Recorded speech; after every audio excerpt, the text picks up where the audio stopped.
হরে কৃষ্ণ। মাধবাচার্যের তিরোভাব সবাইকে স্বাগত। তো মাধবাচার্য দ্বৈতবাদের প্রকাশক ছিলেন।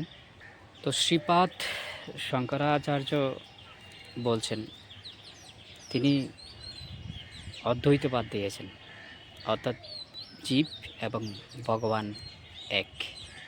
তো এই সিদ্ধান্ত শঙ্করাচার্য দিয়েছিলেন। তো এই সিদ্ধান্তকে খণ্ডন করেছিলেন রামানুচার্য। তিনি বলেছিলেন ভগবানের সাথে যে জীবের সম্পর্ক কিছু কিছু ক্ষেত্রে আছে, তো এটাকে আবার বিশিষ্ট অদ্বৈতবাদ বলেছেন। এটা আবার মাধবাচার্যের পছন্দ হয়নি। তিনি আবার বলছেন ভগবান এবং জীব পুরোপুরি আলাদা। তো 5 রকমের দ্বৈতের কথা বলছেন। তো 5 প্রকারের দ্বৈতবাদের মধ্যে জীবে ভগবানের মধ্যে ভেদ, জীবে জীবে ভেদ, জীবে জড়ে ভেদ, ভগবান এবং জড়ের মধ্যেও ভেদ আছে। তো আমরা দেখতে পাই মহাপ্রভু প্রত্যেক বৈষ্ণব সম্প্রদায়কে সংশোধন করেছেন। তো মাধবাচার্য সম্প্রদায়কেও সংশোধন করেছেন। আবার তিনি গৌড়ীয় সম্প্রদায়ের সাথে তাকে যুক্ত করেছেন। তারপর ব্রহ্মমৈদ্যব গৌড়ীয় সম্প্রদায় নামে আমাদের যেই সম্প্রদায়, সেই সম্প্রদায়ের নামকরণ করা হয়।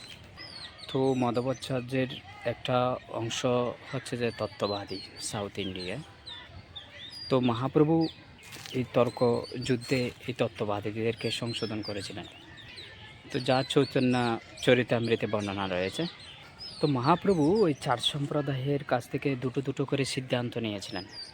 তো তিনি অচিন্ত বেদাবত তত্ত্ব স্থাপন করেছেন।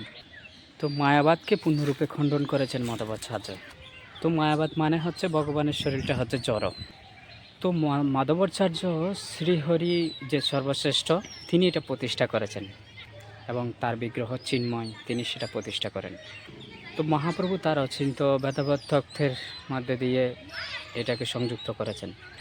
তো সব কিছুর পরে মহাপ্রভু ব্রহ্মমৈদ্যব গৌড়ীয় সম্প্রদায়ের সাথে কেন মাধবাচার্যকে যুক্ত করলেন? তো পদ্মপুরাণে উল্লেখ আছে। তো 4 সম্প্রদায় রয়েছে, তাদের যা যা ত্রুটি ছিল সবগুলো মহাপ্রভু সংশোধন করেন।